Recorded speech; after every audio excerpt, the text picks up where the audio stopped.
The desert wind carried the scent of sage and dust as the stagecoach rattled into Silver Creek, Arizona territory. Isabella Navarro clutched her small leather trunk with trembling fingers, her other hand smoothing the wrinkles from her best traveling dress. She had journeyed over 2,000 miles from Spain, exchanged 17 letters with a man she'd never met, and left behind everything familiar in her world, all for the promise of a new life as a rancher's wife. But sometimes promises wither under the harsh western sun, and dreams can dissolve faster than footprints in desert sand. Before we continue with Isabella's story, tell us where you're watching from in the comments. And if this tale of courage against all odds speaks to you, make sure you're subscribed, because tomorrow we've saved something truly special just for you. The stagecoach lurched to a stop in front of Silver Creek's only hotel, a 2-story wooden structure that had seen better days. Isabella adjusted her hat, carefully pinned to her thick dark hair, and took a deep breath to steady her nerves. 6 days of travel had left her exhausted, her emerald green traveling dress wrinkled despite her best efforts to appear presentable. Silver Creek, last stop before the mountain pass, the driver called out as he secured the brake. 20-minute rest, folks. Isabella's heart leapt into her throat. Silver Creek, the name that had danced through her dreams for months, ever since the first letter had arrived at her aunt's modest home in Madrid.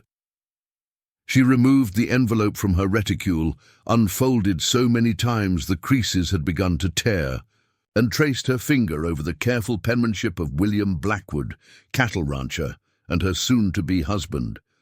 The other passengers, a banker and his wife traveling to Tucson, regarded her with undisguised curiosity as she gathered her belongings. "You'll be getting off here then, miss?" the woman asked, straightening her expensive bonnet. "Yes, ma'am. My fiancé is waiting for me," Isabella replied, her English carrying the musical cadence of her native Spain. The words still felt strange on her tongue.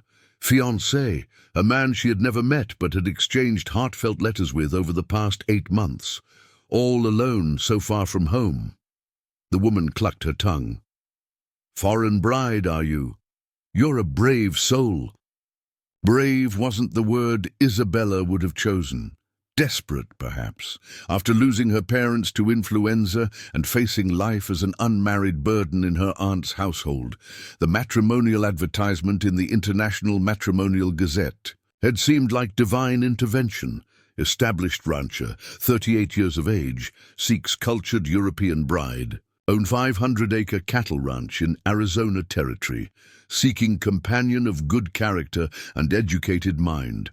Must appreciate frontier life and assist with household management. Photograph appreciated.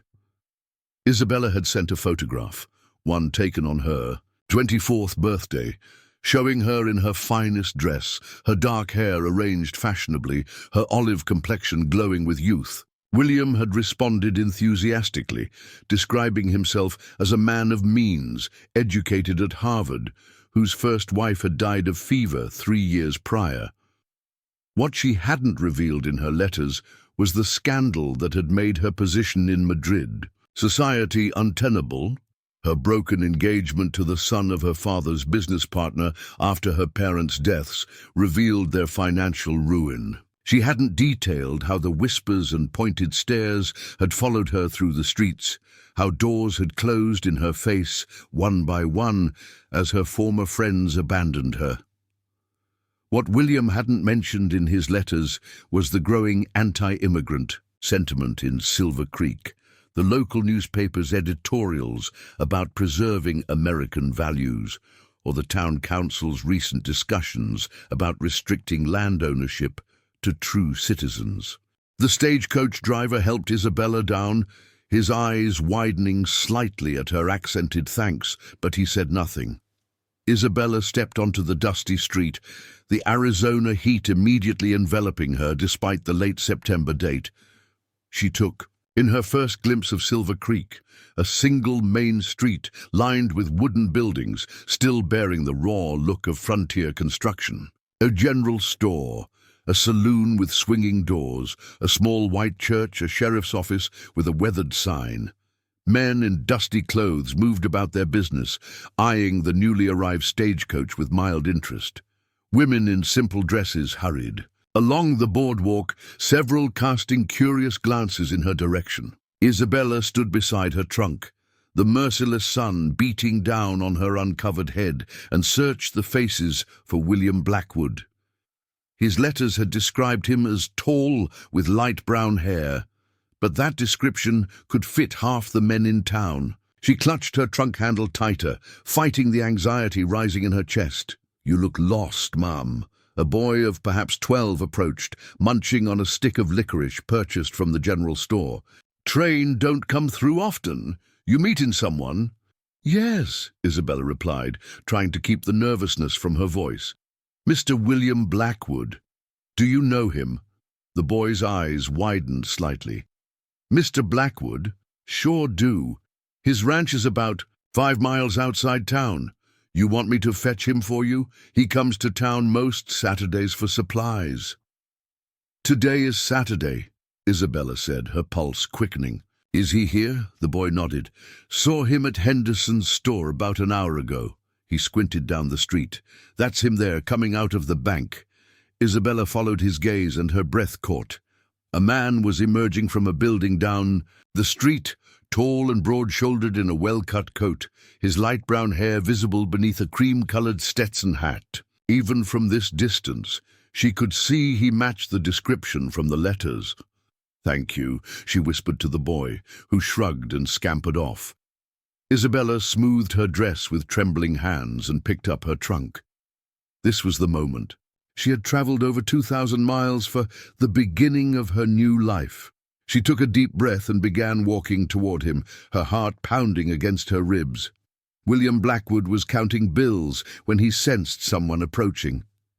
He looked up, his expression initially neutral, then questioning as he saw Isabella walking directly toward him. "Mr. Blackwood?" Her voice was steady despite the riot of nerves in her stomach. "Yes?" He studied her face. No recognition in his eyes. "I am Isabella Navarro from Madrid." She waited for understanding to dawn. It came slowly, his brow furrowing before his eyes widened.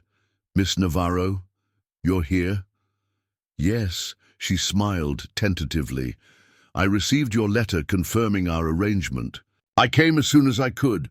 Something flickered across his face. Surprise certainly, but also something else Isabella couldn't quite identify. Discomfort, perhaps. Then his gaze dropped to her trunk, to the scuffs on her traveling boots from the long journey, and his expression changed completely. "Miss Navarro, He cleared his throat, glancing around as if searching for a way out of the conversation. "I wasn't expecting you so soon." "Your last letter said any time after September would be suitable," she reminded him gently. "It is now the middle of September." "Yes, of course." He nodded, still seeming disoriented by her presence. His eyes traveled over her, taking in her travel-worn appearance, lingering on her face, her hands, the gold cross at her throat. "Your English is quite good." Heat crept into Isabella's cheeks. "I had an English governess as a child. I mentioned that in my letters." William's jaw tightened. "You did. But your letters didn't fully convey your background." "My background?" Isabella repeated, confusion clouding her features. "Your—" He hesitated, then finished lamely, "your Spanish heritage." Isabella felt as if she'd been struck. "The photograph I sent was not entirely clear," he interrupted. "The lighting, perhaps, or the quality of the print." A small crowd had begun to gather nearby, townsfolk slowing their pace to observe the exchange. William noticed their interest and straightened his shoulders. "Perhaps we should speak somewhere more private," he suggested, his voice lowered. He led her across the street to a small cafe attached to the hotel. Inside, the dimly lit space was mostly empty, with only an older couple seated near the window. William selected a table in the far corner and pulled out a chair for Isabella. With stiff courtesy, once seated, an uncomfortable silence settled between them. Isabella folded her hands in her lap to keep them from fidgeting. "Coffee?" William finally asked. "Yes, please," Isabella replied. Her mouth was dry with apprehension. He signaled to a waitress, ordered 2 coffees, then turned back to Isabella. His handsome face was guarded now, so different from the warmth she had imagined behind his written words. "Miss Navarro," he began after the coffee arrived, "I believe there's been a misunderstanding." Isabella's heart sank. "What kind of misunderstanding?" "Mr. Blackwood," William stirred his coffee slowly, not meeting her eyes. "In your letters, you described yourself as a lady of good European family, an educated woman." "And I am," Isabella said quietly. "You didn't mention that you were Spanish, Catholic." He said the words as if they left a bitter taste. Isabella stared at him, disbelief spreading through her. "My name is Isabella Navarro. I wrote that I lived in Madrid. Did you not realize—" "I assumed you were an English family residing in Spain," he cut in.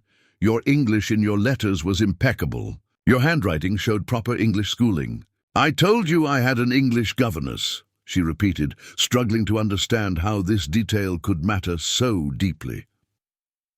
William's eyes finally met hers. "Miss Navarro, I've worked hard to establish myself in this community. Silver Creek is a respectable American town with certain expectations. The wives of leading citizens are held to a high standard, and being Spanish disqualifies me from meeting this standard." Isabella asked, her voice barely above a whisper. William glanced toward the window where more townsfolk had gathered, peering inside with undisguised interest. Word traveled fast in small towns. Already they knew who she must be, the mail order. Bride come to marry William Blackwood. Preparing and narrating this story took us a lot of time, so if you're enjoying it, hit that subscribe button.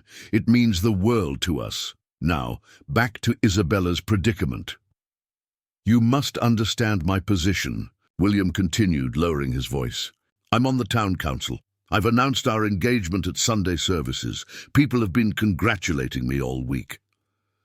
"But under the circumstances," Isabella stated flatly, "you wish to rescind your proposal." "I think it would be best," he said, "at least having the decency to look uncomfortable. I can provide you with enough money for a return ticket to Spain." Isabella's fingernails dug into her palms beneath the table. "And what would I return to, Mr. Blackwood? I gave up my home. I sold my mother's jewelry to purchase this journey." Flicker of guilt crossed his face, quickly replaced by resolve. "That's not my concern, Miss Navarro. I made no promises about accepting you regardless of your circumstances." "No," she agreed, her accent thickening with emotion. "You merely implied it with every letter." She could feel the stares of the other patrons now, the weight of their judgment. "And curiosity, what will you tell them?" She nodded toward the window where more townsfolk were passing by, some slowing to peek inside. William shifted uncomfortably. "The truth, that there was a misunderstanding." "The truth," Isabella repeated, her voice barely audible. "That I am too foreign to be worthy of becoming Mrs. Blackwood." His jaw clenched. "I have a reputation in this town, Miss Navarro, a standing. I can't appear foolish." "No," she agreed, a strange calm settling over her, despite the humiliation burning in her chest. "Better that I appear foolish instead, the desperate foreign woman who came west with nothing but a trunk and misplaced hope." William opened his mouth to reply, but the cafe door swung open, and a boisterous group of men entered. Ranch hands, by the look of them, dust-covered and loud after a day's work. One of them spotted William and raised a hand in greeting. "Blackwood, there you are." The man approached their table, his smile fading as he sensed the tension. His eyes moved to Isabella, curious. "This the European bride we've been hearing about?" Isabella stiffened at the description. William stood abruptly. "Not now, Parker," but Parker was already extending a hand to Isabella. "Welcome to Silver Creek, Ma'am. You sure traveled a long way. When's the wedding?" The cafe had gone quiet, all eyes on their table. Isabella saw the panic in William's face, the desperation to avoid public embarrassment. "There won't be a wedding," William said tightly. "There's been a misunderstanding." Parker looked between them, confusion clear on his weathered face. "Misunderstanding? What kind?" "The kind where I expected a proper American bride, not a Spanish." "Catholic!" William snapped, his composure finally breaking under the pressure of public scrutiny. A collective gasp rippled through the cafe. Isabella sat frozen, the words echoing in her ears. She had endured much in her 24 years. The loss of her parents, financial ruin, the humiliation of a broken engagement. But never had she felt so utterly exposed, so completely stripped of dignity. With mechanical precision, she stood, smoothed her dress, and picked up her small reticule. "Thank you for the coffee, Mr. Blackwood," she said, her voice surprisingly steady. "I won't trouble you further." Without waiting for a response, she walked out of the cafe, past the staring faces, into the harsh sunlight of an Arizona afternoon. Behind her, she could hear the buzz of conversation erupting, William's voice rising defensively. Isabella didn't look back. She walked down the main street, her mind racing. She had exactly $43 in her purse. Not enough for a return ticket to Spain. Certainly not enough for passage all the way to California, as she had once dreamed. The sun beat down mercilessly, as if to emphasize the bleakness of her situation. At the edge of town, where the buildings gave way to open country, she stopped. Miles of scrubland stretched before her, dotted with cacti and the occasional ranch house in the distance. This was the West she had dreamed of, the open possibility of it, now just another cruel reminder of all she couldn't have. A wagon rattled past, the driver tipping his hat politely before continuing on. Isabella watched it disappear down the dusty road, then turned and began walking again, this time toward the stagecoach office. She had no destination in mind, only the blind need to escape the whispers and stares, to find somewhere quiet to gather her thoughts and form a new plan. The dirt road stretched ahead of her, winding through stands of mesquite, already turning golden in the late summer heat. Her feet ached from the long journey, but she pressed on, one determined step after another. "I won't cry," she told herself firmly. "Not for him. Not for any of it." Thunder rumbled in the distance, and Isabella looked up to see storm clouds gathering on the western horizon, moving steadily closer. Perfect, she thought with grim humor, a fitting end to a disastrous day. She should find shelter, she knew, but where? Return to Silver Creek and face the humiliation again. Sleep beneath a mesquite tree and hope the storm passes quickly? As the first fat drops of rain began to fall, splashing into the dirt and dotting her green dress with darker patches, Isabella realized that for the first time in her life, she had no plan, no next step to take. She had gambled everything on William Blackwood's promise of a future, and she had lost. The rain came harder now, soaking through Isabella's emerald dress and plastering her dark hair to her face. Each step became more difficult as the dirt road transformed into slippery mud, making her stumble on the unfamiliar terrain. The Arizona landscape, which had seemed so full of promise from the stagecoach window just hours ago, now felt vast and threatening. The distant mountains had disappeared behind a curtain of rain, and the rolling scrubland offered no shelter from the intensifying storm. Lightning cracked overhead, followed almost immediately by a deafening clap of thunder. Isabella quickened her pace as much as her tired legs would allow, scanning the horizon for any sign of shelter through the curtain of rain. Through the downpour, she noticed what appeared to be a barn or outbuilding on a distant hillside. With no better option available, she began moving toward it, each step a battle against the increasingly treacherous ground. The storm intensified. wind driving the rain sideways. Isabella's dress clung to her like a second skin, her hair completely undone now, pins lost somewhere along the muddy road. Her trunk grew heavier, waterlogged and awkward to carry, but she refused to abandon it. These few possessions were all she had left in the world. As she drew closer, she could see that the structure was indeed a barn, older but solidly built, attached to a modest adobe ranch house set back among a stand of cottonwood trees. Smoke rose from the chimney. Despite the warm September day, someone was home. Isabella hesitated at the edge of the property, the trunk dangling heavily from her aching arms. She had no desire to face more rejection today, but the storm left her little choice. She would ask only for temporary shelter until the worst of the weather passed. Surely no one would be heartless enough to refuse such a basic kindness. With that thin hope clutched tight, she made her way to the barn door, each step taking her further from the life she had planned and closer to whatever waited ahead, be it shelter from the storm or yet another door closed in her face. The rain hammered against Isabella's shoulders as she approached the weathered barn door. Lightning split the sky, illuminating the structure in harsh white light before plunging it back into the grey shroud of the storm. Her fingers, numb with cold despite the desert heat that still radiated from the ground, fumbled with the wooden latch. The door finally gave way with a groan of protest, and she stumbled inside. The sudden absence of rain was disorienting. Isabella stood dripping on the packed earth floor, her eyes slowly adjusting to the dimness. The air smelled of hay, leather, and animals, earthy and strangely comforting after her ordeal. "Hola," she called softly, not wanting to startle anyone who might be inside. "Hello, is anyone here?" Only the shifting of horses in their stalls and the drumming of rain on the roof answered her. Isabella moved deeper into the barn, her sodden boots leaving dark impressions on the ground. The structure was larger than it had appeared from outside, with 4 stalls on each side and a loft above. 2 of the stalls contained horses, fine-looking animals that watched her with mild curiosity.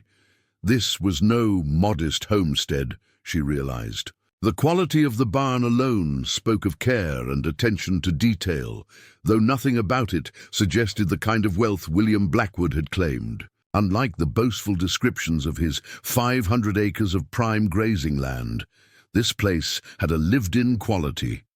Tools hung in practical, accessible places rather than for show. Harnesses were well oiled, but bore the marks of regular use. Isabella sank onto a bale of hay, her legs finally giving out. The events of the day crashed over her in waves. The journey's end, William's cold dismissal, the public humiliation, the long walk to nowhere, and now this desperate shelter-seeking. She had never felt so utterly alone. A sob rose in her throat, but she forced it back. Crying wouldn't improve her situation. She needed to think, to plan. But the gentle rhythm of the rain and the warm dimness of the barn conspired against her determination. Exhaustion tugged at her limbs and clouded her mind. Just a moment's rest, she whispered to herself, laying her head against her trunk. Then, I'll figure out what to do next. Her eyes drifted closed as the storm continued its assault outside. "Señorita, señorita, can you hear me?" The voice penetrated Isabella's fog of sleep, deep and concerned with a familiar accent that reminded her of home. She jerked awake, momentarily disoriented by the unfamiliar surroundings. A man stood over her, his features shadowed by the lantern. He held aloft. I'm sorry," she stammered, scrambling to sit upright.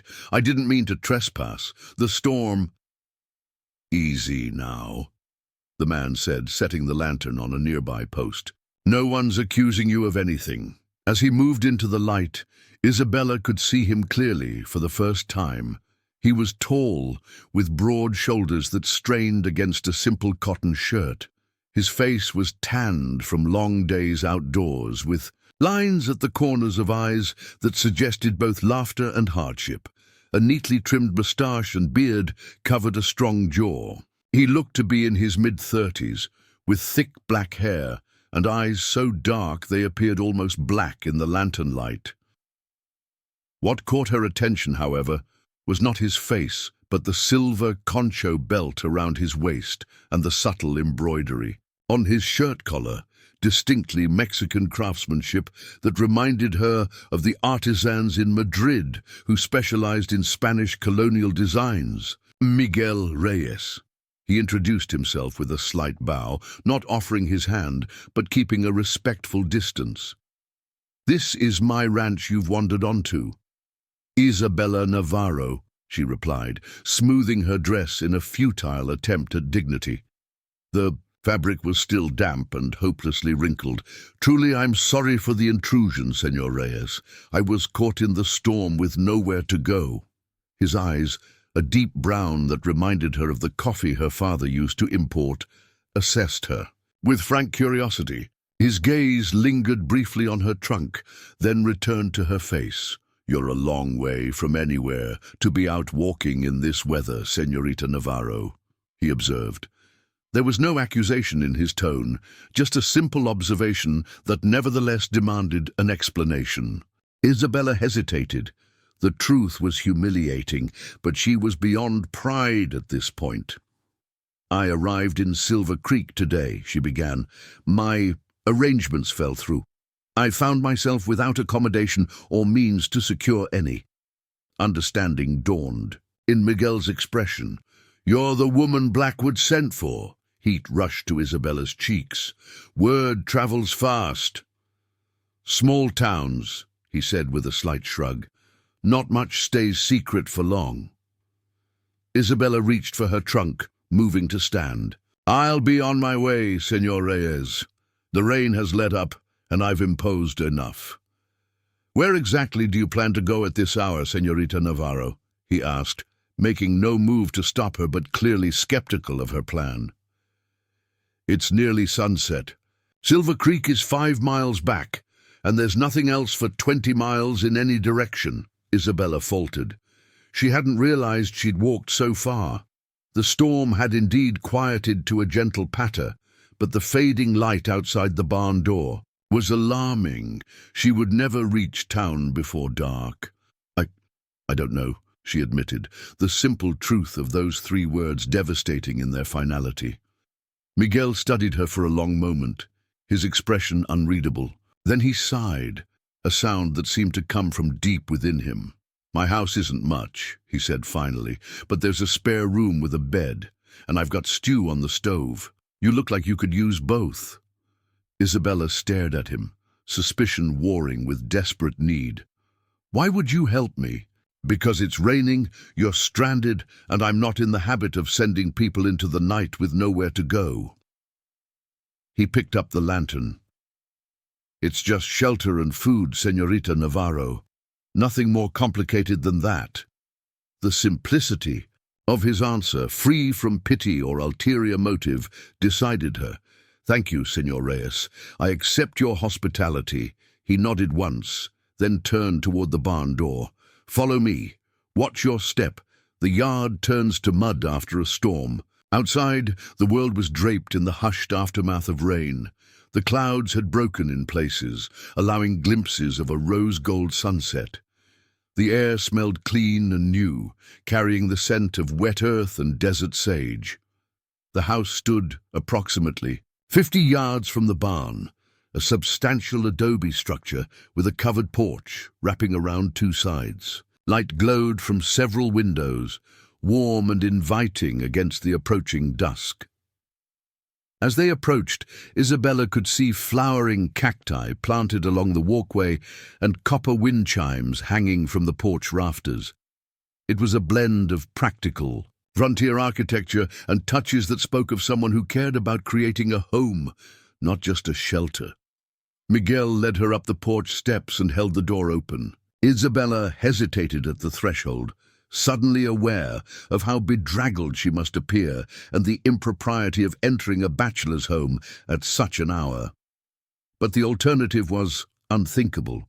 And so, she stepped inside. The interior was surprisingly comfortable. A large fireplace dominated one wall of the main room, a cooking pot suspended over the glowing embers. Bookshelves lined another wall, filled with volumes in both English and Spanish that appeared well read. The furniture was solid and practical. A sturdy table with 4 chairs, a writing desk near a window, 2 armchairs positioned by the fire. Everything was clean and orderly, with touches of color in hand-woven blankets and ceramic dishes that reminded her of home. "You can warm yourself by the fire," Miguel said, indicating one of the armchairs. "I'll find you something dry to wear." "You have women's clothing?" Isabella asked, before she could stop herself. A shadow crossed his face. "My sister visited from Mexico City last spring. She left some things behind." Before Isabella could respond, he disappeared down a hallway, returning moments later with a bundle of fabric. "These should fit well enough for tonight," he said, offering her the clothes. A simple cotton dress and a woolen shawl. "The spare room is the second door on the right. There's a washstand with fresh water. Get changed, and I'll have some food ready when you return." Isabella accepted the garments, touched by the unexpected kindness. "Thank you, Señor Reyes." The spare room was small, but meticulously clean, with a narrow bed covered in a colorful woven blanket, a washstand, and a chest of drawers. A window looked out over the moonlit landscape, the storm clouds now moving east toward the distant mountains. Isabella quickly washed the trail dust from her face and hands, then changed into the borrowed dress. It was slightly large but blessedly dry, the fabric soft from many washings. The shawl, woven in shades of blue and red, enveloped her in unexpected warmth. She hesitated, uncertain about rejoining her host in such informal attire. But the rumbling of her empty stomach decided the matter. With as much dignity as she could muster, she made her way back to the main room. Miguel was at the fireplace, ladling stew into bowls. He had removed his boots and stood now in stocking feet, his shirt sleeves rolled to reveal forearms corded with muscle from years of ranch work. He glanced up as she entered. "Better?" he asked. Isabella nodded self-consciously, pulling the shawl tighter. "Much? Thank you." "Sit," he said, indicating the table where he'd already set places for 2. "The stew isn't fancy, but it's filling." Isabella took a seat, watching as he placed a steaming bowl before her, along with a thick slice of bread and a mug of coffee. The aroma of the food made her mouth water embarrassingly. She couldn't remember the last time she'd eaten. A dry biscuit on the stagecoach that morning, perhaps. Miguel took the seat across from her, though he made no move to begin eating. After a moment of confusion, Isabella realized he was waiting for her to take the first bite. The simple courtesy brought a lump to her throat. After a day of callous treatment, this small gesture of respect felt monumental. The stew was indeed simple: beef, peppers, beans, and spices. But to Isabella's hunger-sharpened senses, it was ambrosia. She ate slowly, mindful of appearances, even in her famished state, but it took considerable willpower not to devour the entire bowl at once. They ate in silence for a while, the only sounds the occasional pop from the fireplace and the soft clink of spoons against bowls. It wasn't an uncomfortable silence which surprised Isabella. After the tumultuous events of the day, this quiet moment with a stranger felt oddly peaceful. "May I ask what happened in town?" Miguel finally said, breaking the silence. "I've heard fragments from the vaqueros who returned this evening." Isabella set down her spoon, her appetite suddenly diminished despite her hunger. "I'm sure you heard enough." "I'd rather hear it from you," he said simply. She met his gaze across the table, searching for signs of morbid curiosity or judgment. She found neither, only patient attention. "My morning arrived with the soft, golden light of early autumn filtering. through the curtains of Isabella's borrowed room, gently drawing her from the deepest sleep she had known in months. For a moment she stared at the unfamiliar ceiling, disoriented, before the memories of the previous day crashed over her. The rejection, the storm, Miguel Reyes's unexpected offer. She sat up slowly, taking in the spare room in daylight. What had seemed merely functional in the darkness now revealed subtle touches of care. A small vase of desert wildflowers on the dresser, a hand-carved wooden comb beside the wash basin, a small painting of the Mexican countryside hanging on the whitewashed wall. Someone had taken pains with this room, despite its simplicity. Isabella rose and went to the window. The view stole her breath. Rolling hills stretched toward distant mountains, their peaks sharp against the clear blue sky. The land immediately, surrounding the ranch house, was a patchwork of corrals, a small vegetable garden, and expanses of grazing land, where cattle dotted the landscape like dark pebbles on golden cloth. A stream wound its way through the property, lined with cottonwoods that swayed gently in the morning breeze. It was beautiful in a wild, untamed way, so different from Madrid's formal gardens or the cramped streets of her aunt's neighborhood. Movement caught her eye. Miguel was crossing between corrals, speaking with two men who were clearly ranch hands, their broad-brimmed hats and sturdy clothing dusty from the morning's work. Even from a distance, she could see the easy authority with which Miguel carried himself, the respectful attention the men paid to his words. She stepped back from the window, suddenly conscious of her borrowed clothes and disheveled appearance. She washed quickly at the basin, then surveyed her own clothing with dismay. Her traveling dress hung over a chair to dry overnight, reasonably, clean now, but hopelessly wrinkled. The thought of appearing before Miguel, looking so bedraggled, filled her with unexpected embarrassment. A soft knock at the door interrupted her fretting. "Señorita Navarro," Miguel's voice came through the wood.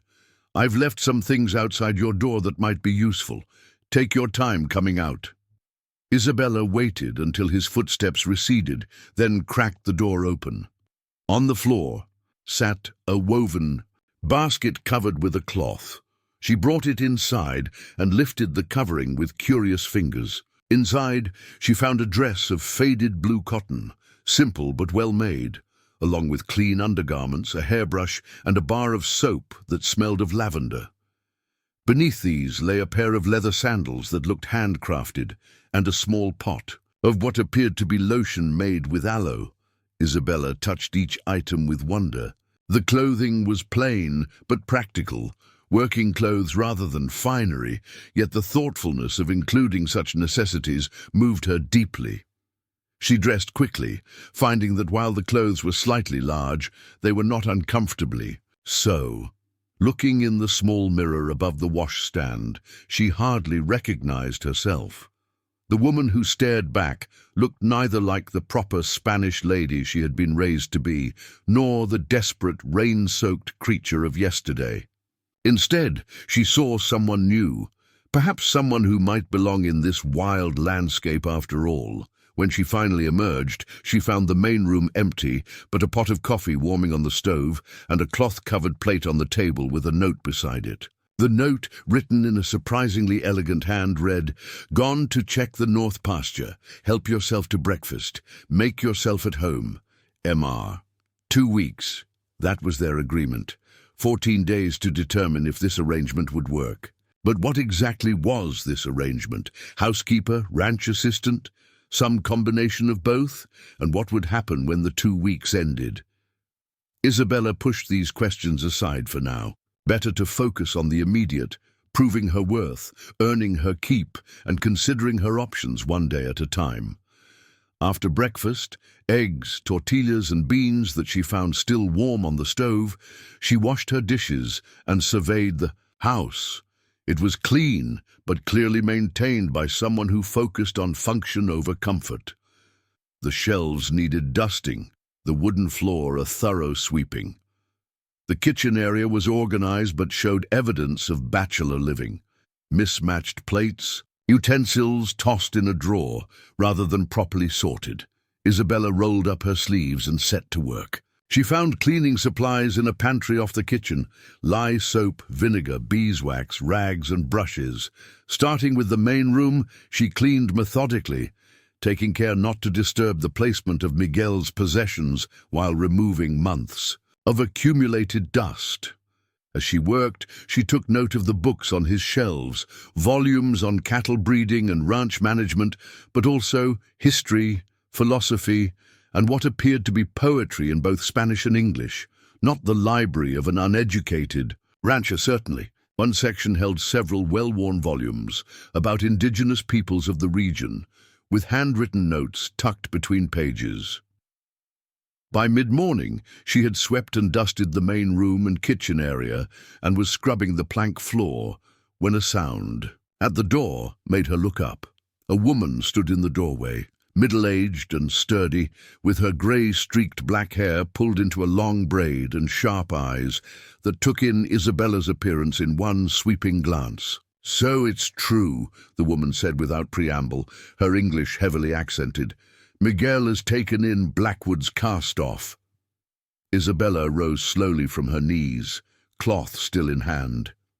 "I beg your pardon." The woman stepped inside uninvited, closing the door behind her. "News travels fast around these parts. Everyone's talking about how you showed up on William Blackwood's doorstep with nothing but a trunk, got yourself rejected, and somehow ended up at the Reyes Ranch before sundown." She crossed her arms, her expression a mixture of suspicion and curiosity. That didn't take long. Heat flooded Isabella's face, partly from embarrassment, partly from anger at the insinuation. "I don't believe we've been introduced. Rosa Aguilar. I do the washing for the ranches in these parts, including this one." Her expression softened slightly. "Known Miguel Reyes since he was a boy, which is why I'm here to warn you." "Warn me, Senora Aguilar," Isabella interrupted, her voice calm despite her racing pulse. "Whatever you've heard is undoubtedly distorted. Senor Reyes offered me temporary employment as his housekeeper after I was caught in yesterday's storm. It's a business arrangement, nothing more." Rosa's eyebrows rose. "Is that what he told you?" "It's what we agreed upon," Isabella replied, meeting the older woman's gaze steadily. "For 2 weeks, after which I'll likely continue to Tucson." Rosa looked pointedly at the clothes Isabella wore. "Those are Elena's things." "Elena?" "His sister. Visits from Mexico City once a year. Left those clothes here last spring." She stopped herself. "Not my place to say. Point is, Miguel doesn't let just anyone wear her clothes." Isabella set down her cleaning rag, uncomfortable with the direction of the conversation. "Senor Reyes kindly lent me these until my own can be properly laundered.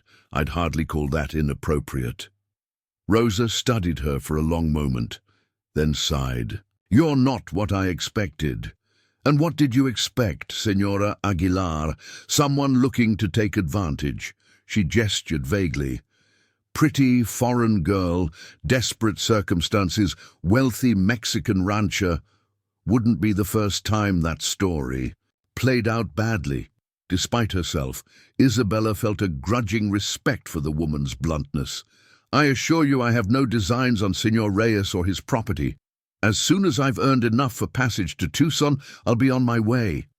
Rosa's expression changed subtly, something like approval flickering in her eyes. "Well then, since you're here and cleaning anyway, I've brought Miguel's washing." She indicated a basket by the door that Isabella hadn't noticed. "Where shall I put it?" The swift change in tone was disorienting, but Isabella recovered quickly. "I'll take care of it. Thank you for bringing it along." Rosa nodded and turned to leave, then paused. "One more thing. Miguel likes his shirts dried in the shade, not in direct sun. Says the desert heat makes the fabric too stiff." With that peculiar piece of advice she departed, leaving Isabella alone with her thoughts once more. She returned to her cleaning with renewed vigor, as if scrubbing the floors could somehow erase the town's gossip. By the time Miguel returned shortly after midday, the main living areas were spotless. His washing was hanging on a line strung in the shade of the porch, and Isabella had started preparing a midday meal using ingredients she'd found in the well-stocked kitchen. "You've been busy," he observed, as he removed his hat and hung it by the door. His eyes took in the gleaming floors, the organized shelves, the simmering pot on the stove. "I hope you don't mind," Isabella replied, suddenly uncertain. "I wanted to make myself useful." "Mind? I haven't seen these floors shine since Elena was last here." He ran a hand through his dark hair, a hint of embarrassment in the gesture. "I should warn you, though, you've set a dangerous precedent. I might get used to coming home to clean floors and cooking food." The casual way he said home struck Isabella. This place was his home, not just his house. There was a difference, one she had recognized the moment she stepped inside. For all its simple furnishings, the Reyes Ranch felt lived in, cared for. "You had a visitor," she said, changing the subject. Miguel's expression immediately sobered. "Señora Aguilar? You were expecting her?" "It's Saturday. She always brings the washing on Saturdays." He studied Isabella's face. "She gave you the speech about Elena's clothes, I take it, and implied I was setting a trap to entrap you into marriage," Isabella confirmed, a wry smile tugging at her lips despite the awkwardness of the conversation. Miguel looked mortified. "I apologize for her." "It's all right," Isabella assured him. "I understand her concern. Do you?" His gaze was direct, searching. "A bachelor with a prosperous ranch, taking in a desperate foreign woman with nowhere else to go." She raised an eyebrow. "I'd be suspicious too." I assured her our arrangement is temporary and strictly professional. "I see." Was there a hint of disappointment in his voice, or was she imagining it? "Well, I appreciate you handling her tactfully. Rosa means well, but she can be protective." "She was actually quite helpful," Isabella replied. "She told me you prefer your shirts dried, in the shade rather than direct sunlight." Miguel laughed, the sound warming the room. "She would focus on that. Rosa believes a man can be judged by the state of his shirts." The tension broken, they fell into companionable conversation as Isabella finished preparing the meal and Miguel set the table. He told her about the ranch, 3,000 acres, mostly for cattle, with a small orchard of fruit trees and a vegetable garden that had seen better days. "It's not the biggest operation in the county," he said, "but it's productive. My father started it after coming north from Sonora, and I expanded it after he died 10 years ago." "You've lived here your whole life?" Isabella asked, noting how his accent shifted fluidly between Spanish and English cadences, neither fully one nor the other. "Except for 2 years at university in California," he confirmed. "This land has been in my family for 3 generations." Isabella nodded, understanding the pride in his voice. Even in troubled Spain, land meant stability, continuity, a future to pass on. "What about you?" Miguel asked, changing the subject. "How did a Spanish lady end up answering a matrimonial advertisement in Arizona territory?" Isabella hesitated. It was a fair question, given that he had shared his own story, but the answer required a vulnerability she rarely displayed. "My father was a merchant," she said finally. "He imported coffee, spices, textiles. We lived comfortably in Madrid, not wealthy but respected." She smoothed the borrowed blue dress over her lap, a gesture so habitual she barely noticed doing it anymore. "When my parents died of influenza 2 years ago, we discovered my father had made some unfortunate investments. There were debts, many of them. Everything had to be sold." "I'm sorry," Miguel said quietly. "I went to live with my aunt," Isabella continued, "but her household was already crowded, her finances strained. I was 24, unmarried, with no dowry and no prospects." She took a sip of water, gathering her thoughts. "I had been engaged before my parents' deaths. to the son of my father's business partner. When our financial ruin became public, he broke the engagement. It caused quite a scandal. Miguel's expression darkened. A man who abandons his betrothed because of financial reversals is no man at all. That's Madrid, Isabella said with a shrug that belied the pain of the memory. After losing my fiancé, I tried to find work, but the doors kept closing. Teaching positions, companion to elderly ladies, even shop work, all suddenly required connections or references I no longer possessed. Then I saw Mr. Blackwood's advertisement. He seemed kind in his letters, understanding. He wrote about building a life together, about wanting a companion who valued education and culture. She trailed off, embarrassed by the naive hope that had led her across an ocean and a continent. You thought America might be different, Miguel finished for her. Foolish, I know. Not foolish, he countered, just optimistic. And not entirely. Wrong. The West can be unforgiving, but it also offers second chances to those willing to work for them. His words hung in the air between them, laden with meaning that extended beyond her immediate situation. After the meal, Miguel insisted on helping with the dishes despite Isabella's protests. I'm not helpless, he said with a self-deprecating smile. Despite what Rosa might have told you about my domestic skills, Isabella found herself laughing, really laughing, for the first time in months.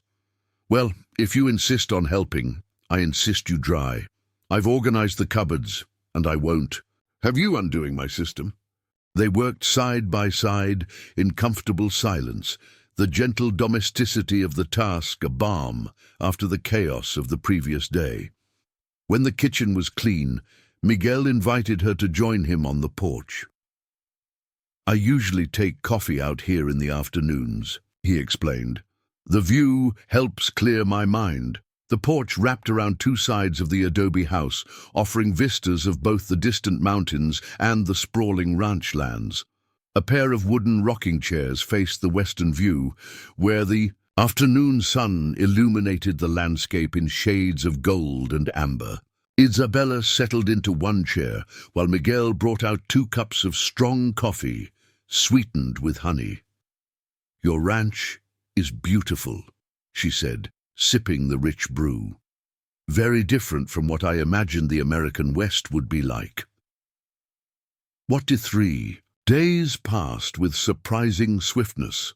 Isabella fell into a rhythm at the Reyes Ranch, rising early to prepare breakfast before Miguel headed out to work with the cattle. Mornings were devoted to household tasks, cleaning, mending, baking bread that filled the adobe house with a homey aroma that seemed to please Miguel more than he would admit.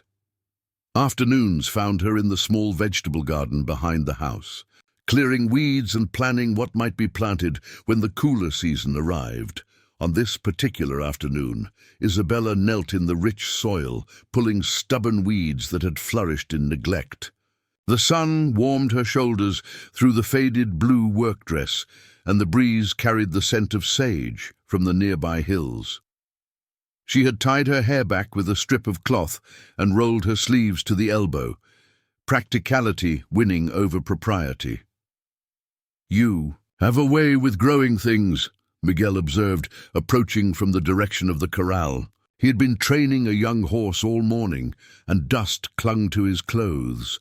Isabella sat back on her heels, wiping her brow with the back of her hand. Plants ask for little, just consistent care and attention. She gestured to the newly turned soil, now ready for planting. It's satisfying work. You can see the results of your efforts. Unlike cattle, Miguel said with a wry smile. Contrary beasts that seem determined to undo a day's work in 5 minutes flat, Isabella laughed, the sound coming more easily now than it had days ago. The young stallion giving you trouble? Nothing I can't handle. He offered her his hand, helping her to her feet. But I could use some of that lemonade you made yesterday, if there's any left. There is. She brushed the soil from her skirt. I'll bring it to the porch. They had fallen into this comfortable pattern, Brief conversations throughout the day, shared meals, evenings spent talking or reading by lamplight. It was easy.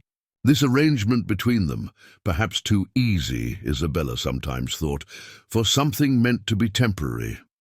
She was retrieving the lemonade from the cool pantry when the sound of approaching horses drew her attention. Through the window, she saw a group of riders coming up the main road, 4 men led by a figure she recognized with a jolt of dismay. William Blackwood. Miguel had seen them too. He stood in the yard, his posture alert but not yet hostile as the riders approached. Isabella set down the pitcher and moved to the door, anxiety pooling in her stomach. "Reyes," William called, reining in his horse a few yards from where Miguel stood. "Thought I'd pay a neighborly visit." "Blackwood," Miguel's voice revealed nothing, but Isabella noticed how he shifted his weight, ready for trouble. "Don't recall the last time you rode out this way." William dismounted, his movements deliberate. He was dressed formally for a ranch visit, polished boots, a fine waistcoat beneath his riding coat, a gold watch chain gleaming in the sunlight. Calculated, to emphasize the contrast between his prosperity and Miguel's more modest circumstances. "Been busy," William replied, his gaze sliding to Isabella in the doorway. "Miss Navarro, I see you found accommodation." Isabella stepped onto the porch, determined not to cower. "Mr. Blackwood, what brings you and your friends so far from town?"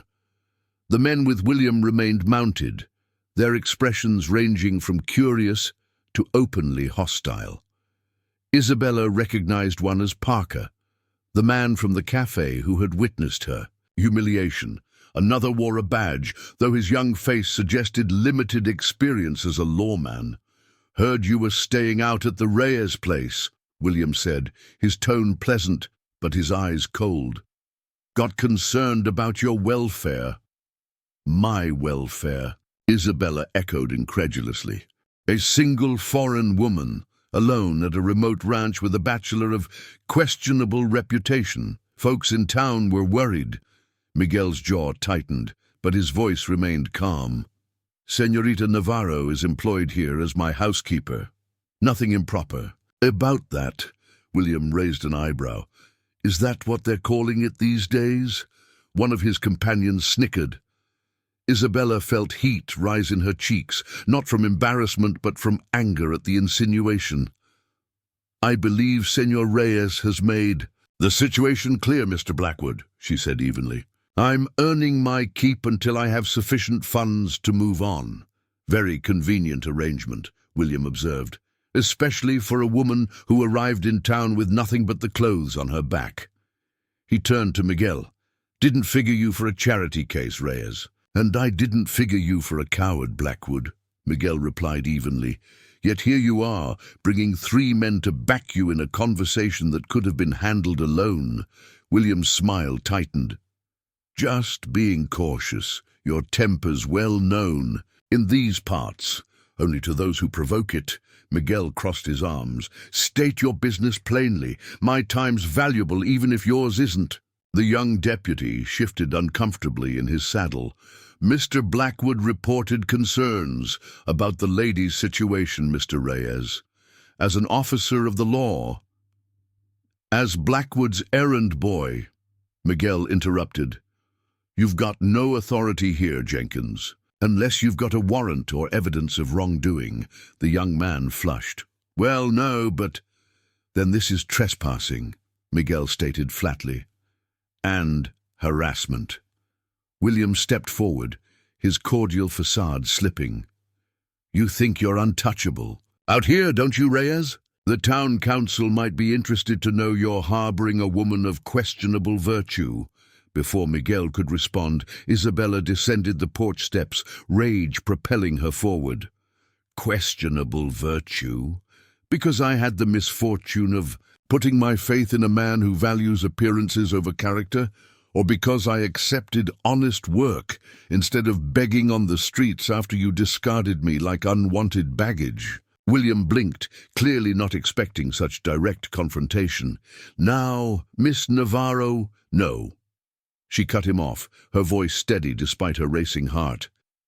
"You rejected me publicly, Mr. Blackwood, made me a spectacle, left me with nowhere to go. Senor Reyes offered me employment when you offered only humiliation, and now you dare to question my virtue." The men on horseback exchanged glances, seemingly uncomfortable with this turn in the conversation. Even Parker had the grace to look away. William's expression hardened. "You're making a mistake, Miss Navarro. Reyes isn't what he seems." "Neither were you," she retorted. "At least he's been honest from the start." "Honest?" William barked a laugh. "Did he tell you why the town council denied his water rights petition?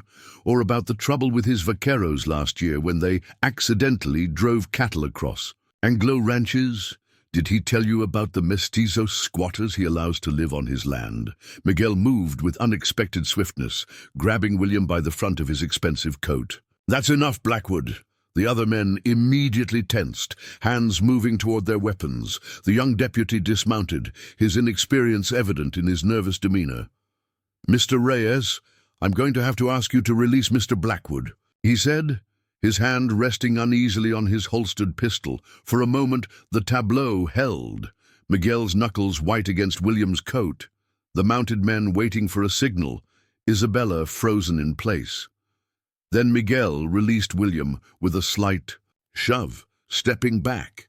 "Get off my property," he said, his voice low and dangerous. "All of you." William straightened his coat, a triumphant gleam in his eye. "Showing your true colors, Reyes, just like always." He turned to Isabella. "When you tire of playing housekeeper, to a man who's hated by half the territory, Silver Creek isn't without charity. The church ladies might take pity on you." "I don't need pity," Isabella said coldly. "Yours or theirs?" William shrugged and remounted his horse. "Your choice, Miss Navarro, but don't say you weren't warned." He looked down at Miguel. "Town Council meets Tuesday. Might be discussing that petition for your south boundary line adjustment. Shame if the vote went against you." With that parting threat, he wheeled his horse around and rode off, his companions following. The young deputy lingered a moment longer, looking uncomfortable. "No offense meant, Mr. Reyes," he said quietly. "Just doing my job." "Your job is upholding the law, Jenkins," Miguel replied, "not being Blackwood's puppet. Your father would be disappointed." The young man's face fell at that, and he mounted, hastily, spurring his horse to catch up with the others. Silence descended as the dust from the rider's departure settled. Isabella became aware of her trembling hands and clenched them to stop their movement. Miguel stood rigid, staring after the retreating figures, tension radiating from every line of his body. "Miguel," she said gently, using his given name deliberately to break through his anger. "What was that about?" He didn't answer immediately. When he finally turned to face her, his expression was shuttered in a way it hadn't been since her arrival. "You should probably start packing." The words struck like a physical blow. "What?" Blackwood won't stop. Miguel ran a hand through his hair, a rare gesture of agitation. "He'll make good on his threats, to me and to your reputation. Better if you leave now, get ahead of whatever story he's spinning in town." Isabella stared at him disbelievingly. "You're sending me away?" "I'm trying to protect you," he snapped, then immediately softened his tone. The first rays of dawn crept through the fractured windows of the abandoned research facility, casting long shadows across the dusty corridors.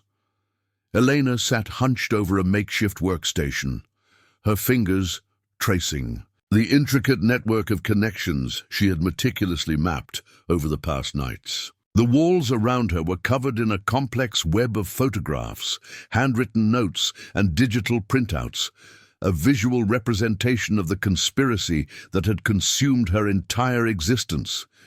Her latest discovery sent a chill down her spine. The quantum entanglement research conducted by Dr. Marcus Riven wasn't just a scientific breakthrough. It was a gateway to something far more sinister. The documents she had recovered spoke of experiments that went beyond mere scientific exploration. They hinted at the possibility of manipulating consciousness across dimensional boundaries. A half-empty coffee mug sat beside her, its contents long cold. Elena's eyes were rimmed with exhaustion, but her mind remained razor-sharp.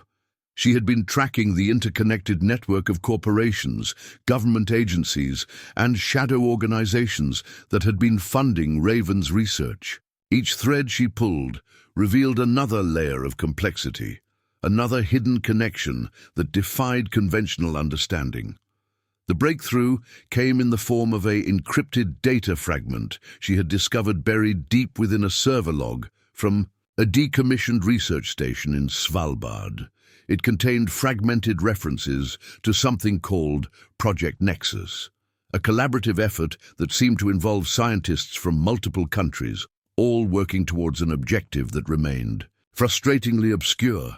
Elena's fingers danced across the keyboard, running another series of decryption algorithms. The computer hummed softly, its processing power pushing against the boundaries of her existing knowledge.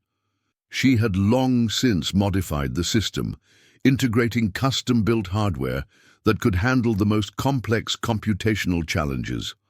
Notification pinged. Another layer of encryption had been stripped away, revealing a series of coordinates and timestamps. The pattern was unlike anything she had seen before.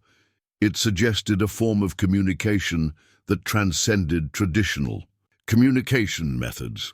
Each coordinate seemed to represent a specific moment in time, linked to geographical locations that spanned multiple continents. The sound of distant footsteps made her freeze. She had chosen this location carefully, an abandoned research facility on the outskirts of Prague that had been forgotten by most government records. But Elena knew better than to feel completely secure.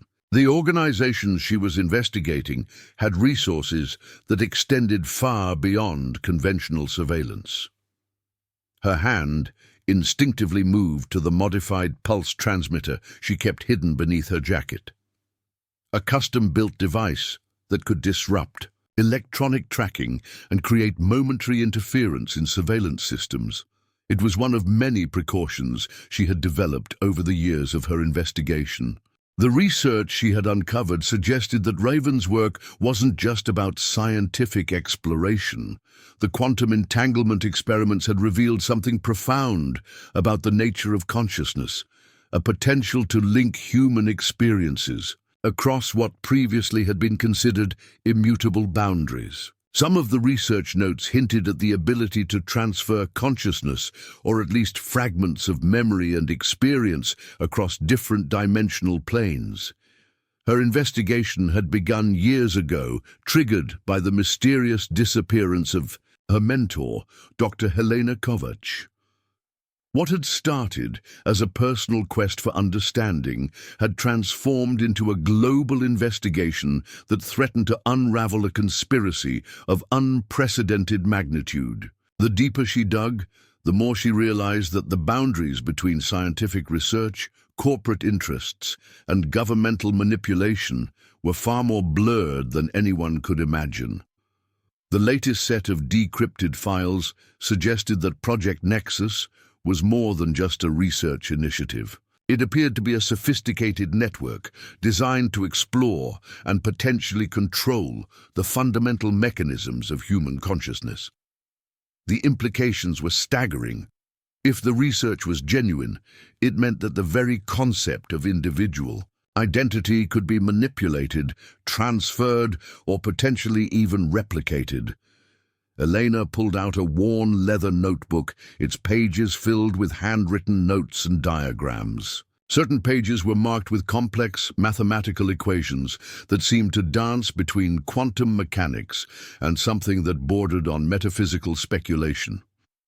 She had spent years collecting these fragments, each one a piece of a puzzle that seemed to defy conventional understanding. The coordinates she had just decrypted pointed to a series of locations that formed a peculiar geometric pattern, When overlaid on a global map, they created a shape that reminded her of an ancient navigational symbol, something that predated modern cartography. It was as if the locations were not just geographical points, but nodes in a larger, more complex network. Her communication with a small network of trusted contacts had become increasingly sporadic. Each message was encrypted multiple times, routed through a series of anonymous servers that made traditional tracking impossible. The risk of exposure was constant, and Elena knew that her investigation had drawn the attention of forces far more powerful and complex than she could fully comprehend. A sudden vibration from a specially modified communication device caught her attention. It was a coded message from one of her most reliable sources, a former intelligence analyst who had gone completely off the grid years ago. The message was brief but significant. Nexus compromised. Movement detected. Recommend immediate extraction. Elena's mind raced. The message was clear, but its implications were anything but straightforward. Compromised could mean multiple things in her world. A breach in security, a shift in the research's direction, or something far more dangerous. She began preparing her exit strategy, knowing that every moment counted. The research facility around her held decades of forgotten scientific pursuits. Abandoned equipment, dusty server racks, and half-dismantled experimental setups told stories of ambition, failure, and potentially something far more profound. Elena had chosen this location precisely because it existed in a liminal space, forgotten by most, but holding secrets that could reshape understanding of human potential. As she began to pack her most critical research materials, Elena couldn't shake the feeling that she was part of something much larger than herself. The quantum entanglement research, the mysterious Project Nexus, the interconnected network of global institutions, they were all fragments of a narrative that extended far beyond her individual investigation.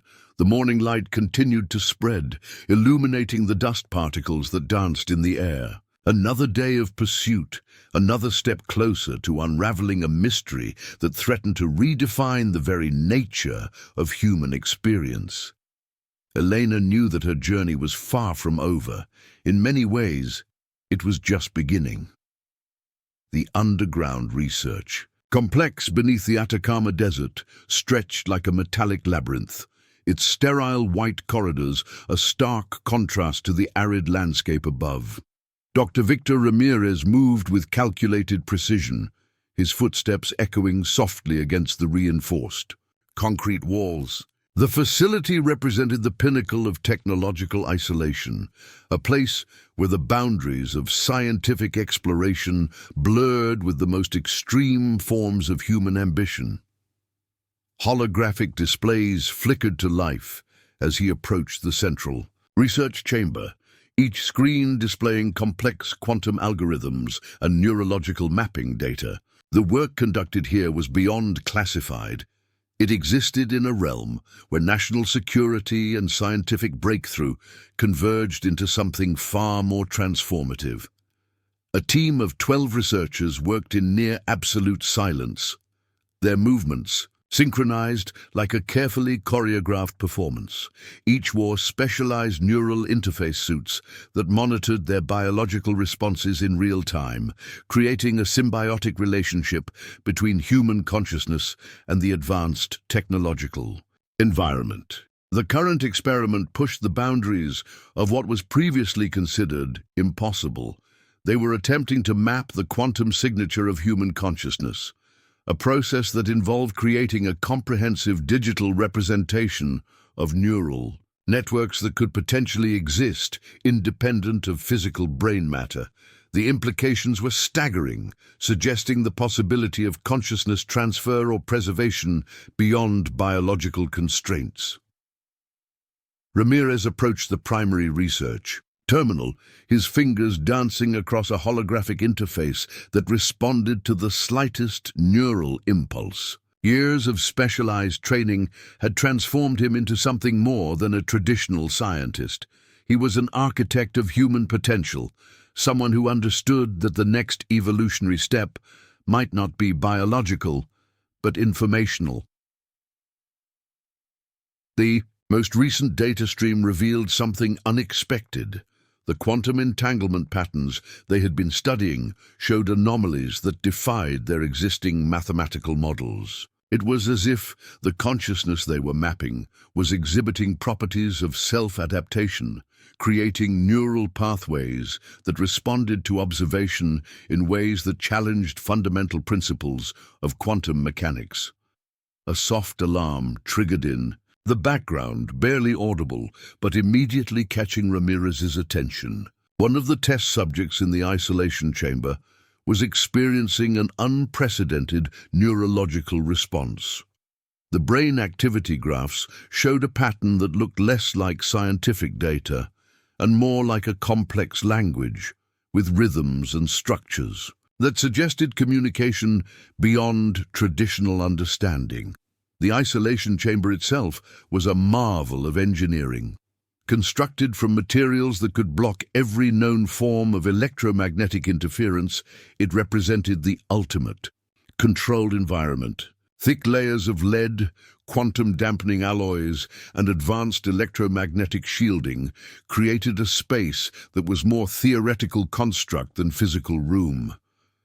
Inside, Dr. Elena Petrova, the primary test subject, remained perfectly still. Her body was connected to an intricate network of neural interfaces, each one capturing microscopic variations in her brain's quantum state. What made her unique was not just her extraordinary mental capabilities, but a genetic anomaly that allowed her brain to process information in ways that defied conventional neurological understanding. Ramirez reviewed the preliminary findings. Elena's neural pathways were creating quantum entanglement signatures that suggested the potential for consciousness transfer. Each neural impulse seemed to create multiple parallel information streams, as if her mind was simultaneously existing in multiple potential states. The global implications of their research extended far beyond simple scientific curiosity. Governments, corporate entities, and shadow organizations had been tracking their progress with intense interest. The ability to map, transfer, or potentially replicate human consciousness represented the ultimate form of technological control. Communication with the outside world was carefully controlled. The facility used a quantum encryption method that made traditional communication protocols look like primitive signaling systems. Every piece of information was instantaneously encoded, distributed across multiple quantum states, and reconstructed. Only when the exact sequence of quantum signatures was matched, a secondary research team worked on developing interface technologies that could potentially allow direct consciousness transfer. Their preliminary models suggested the possibility of creating digital consciousness repositories, essentially creating a form of immortality that existed beyond physical, biological constraints. The data from Elena's neural mapping revealed something extraordinary. Her brain was creating quantum entanglement signatures that suggested the ability to not just process information, but to potentially communicate across dimensional boundaries. The mathematical models they were developing indicated that consciousness might be more fluid, more malleable than anyone had previously imagined. Ramirez understood the profound ethical implications of their work. They were no longer just scientists. They were potential architects of a new form of human existence. The line between research and fundamental transformation of human experience had become impossibly thin. The facility itself was a testament to human ingenuity and isolation. Located deep beneath the Atacama Desert, it drew power from a combination of geothermal and quantum energy sources that made it completely independent from traditional power grids. The entire complex, could survive for decades without external support, a deliberate design choice that reflected the long-term nature of their research. External monitoring systems continued to track global information networks, searching for any signs of potential interference or external threat. The research was too valuable, too transformative to risk any form of compromise. Multiple redundancy systems ensured that even if parts of the facility were discovered or damaged, the core research would continue. A sudden surge in Elena's neural activity caught Ramirez's immediate attention. The quantum entanglement patterns were creating something that looked less like scientific data and more like a complex, emergent language. It was as if her consciousness was attempting to communicate through the very fabric of quantum mechanics. The research team moved with practiced efficiency, adjusting interface parameters and capturing every microscopic variation in the emerging data stream. They were witnessing something unprecedented, a potential breakthrough that could redefine the understanding of human consciousness. Ramirez knew that their work represented more than just a scientific endeavor. They were standing at the threshold of a fundamental transformation of human experience, a moment where the boundaries between technology, consciousness, and potential were dissolving into something entirely new.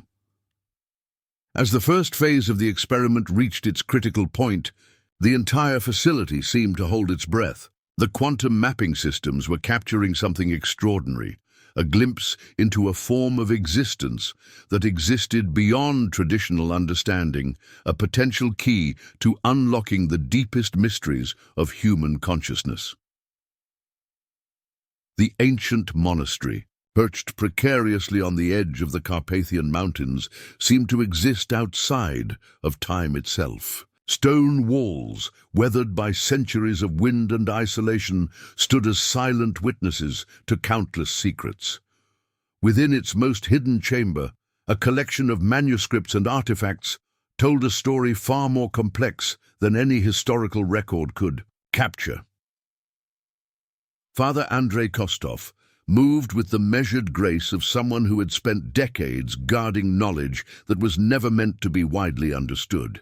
His fingers, gnarled and scarred from years of careful restoration work, traced the edge of a particularly fragile manuscript.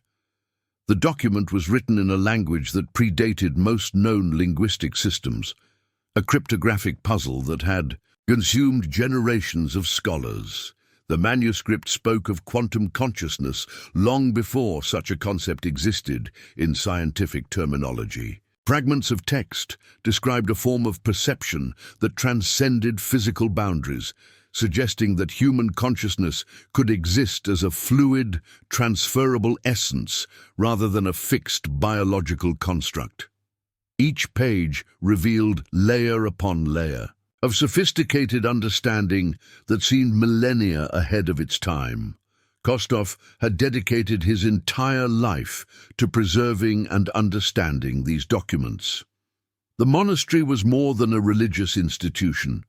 It was a sanctuary of forbidden knowledge, a repository of information that had been carefully protected from those who would misunderstand or misuse its profound implications. Generations of guardians had maintained this secret, passing down knowledge through carefully constructed codes and oral traditions.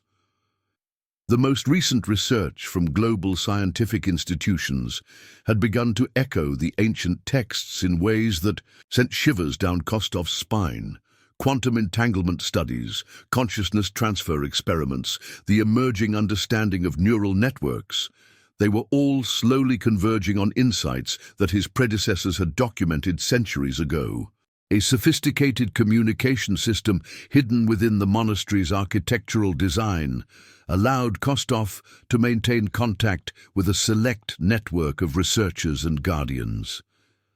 Encrypted messages traveled through a complex system of acoustic and electromagnetic channels, Invisible to conventional surveillance methods, each communication was a carefully choreographed dance of information, protecting knowledge that could reshape human understanding. The manuscripts spoke of something far more profound than simple scientific theory. They described a cosmic consciousness, a universal network of perception that existed beyond individual human experience. Mathematical notations and philosophical treatises suggested that human consciousness was merely a localized manifestation of a much larger, interconnected informational system. Kostov had spent decades cross-referencing the ancient texts with modern scientific research. The parallels were becoming increasingly difficult to dismiss as mere coincidence. Quantum mechanics, neural science, and the philosophical concepts embedded in these manuscripts were converging into a unified theory of consciousness that challenged everything humanity thought it understood about existence. A hidden vault, deep beneath the monastery, contained artifacts that defied conventional archaeological understanding. Crystalline structures with molecular compositions that didn't match any known geological formation. Computational devices constructed from materials that seemed to exist in multiple states simultaneously. Each artifact was a testament to a level of technological and philosophical understanding that seemed impossible for its supposed time of origin. The global network of researchers and guardians had been watching the recent developments in quantum consciousness research with intense scrutiny. Project Nexus, the experiments in the Atacama Desert, Elena Petrova's extraordinary neural capabilities, they were all pieces of a much larger puzzle that had been carefully preserved for generations. Kostov understood that their role was not to intervene, but to observe and protect. The knowledge they guarded was too dangerous to be released carelessly, yet too important to be completely suppressed. It was a delicate balance that required generations of careful stewardship. The communication device embedded within the monastery's architectural structure vibrated with a specific frequency, a coded message that required immediate attention. The encryption was multi-layered, combining acoustic resonance, quantum signature verification, and a complex algorithmic key that changed with each transmission. As he decoded the message, Kostov's weathered face revealed a momentary flash of concern. The quantum consciousness experiments were approaching a critical threshold, a point where the boundaries between individual consciousness and collective perception might potentially dissolve. The ancient texts had warned of such a moment, describing it as a potential evolutionary nexus for human experience. The manuscripts describe this threshold as a quantum convergence, a moment when individual consciousness could potentially connect with a universal informational network. The implications were staggering. It suggested that human perception was not a fixed, isolated phenomenon, but a fluid state that could be transferred, shared, or potentially merged with a larger cosmic consciousness. Geological and astronomical data embedded within the texts suggested that such convergence points were not random. They were influenced by complex gravitational and quantum interactions that occurred at specific cosmic intervals. The monastery itself was strategically located at a point of significant quantum potential, carefully chosen by previous guardians who understood these intricate cosmic dynamics. A collection of specially preserved artifacts suggested that previous civilizations had approached and potentially passed through similar consciousness transformation events. Mathematical models and philosophical treatises implied that such transitions were not linear, but existed as potential states that could be activated under specific conditions. The communication network began to pulse with increased activity. Research teams around the world were detecting anomalies in quantum consciousness experiments. Neural interface technologies were revealing patterns of information transfer that suggested consciousness could exist as a transferable, non-local phenomenon. Kostov knew that their role was to observe, to protect, and to ensure that the knowledge remained balanced. The manuscripts were clear about the potential dangers of premature or misguided attempts to manipulate consciousness. Each technological advancement brought humanity closer to a fundamental transformation or potential destruction. As the first light of dawn began to filter through the monastery's ancient windows, Father Andrei Kostov continued his vigil. The manuscripts, the artifacts, the complex communication networks, they were all part of a grand design that extended far beyond individual human comprehension. Humanity stood at the threshold of a profound evolutionary moment, and the Guardians would ensure that the transition, whatever its nature, would be protected. The quantum consciousness research was converging. The ancient knowledge was awakening, and humanity was about to encounter a transformation that would redefine the very nature of perception and existence. The Neural Interface Laboratory in Tokyo pulsed with an electric intensity that defied conventional scientific understanding. Dr. Hiroshi Nakamura stood before a wall of quantum processors, his reflection fragmented across multiple holographic displays that tracked unprecedented neurological patterns. The experiments conducted here existed at the razor's edge between technological innovation and something that bordered on metaphysical exploration. Fragments of consciousness danced across quantum computational matrices, digital representations of neural networks that seemed to breathe with an almost organic complexity.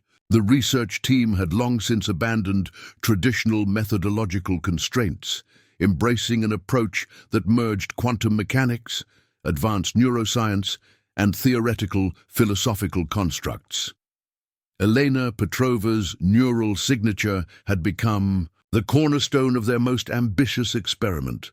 Her unique genetic configuration allowed for neural pathways that defied conventional biological limitations. Each quantum scan revealed layers of complexity that suggested consciousness was far more fluid, far more malleable than anyone had previously imagined.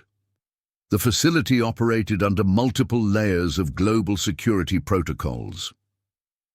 Government agencies from various nations monitored the research with a mixture of fascination and barely concealed fear. The potential implications of their work could reshape the fundamental understanding of human experience, a transformation that threatened existing power structures at their most fundamental level.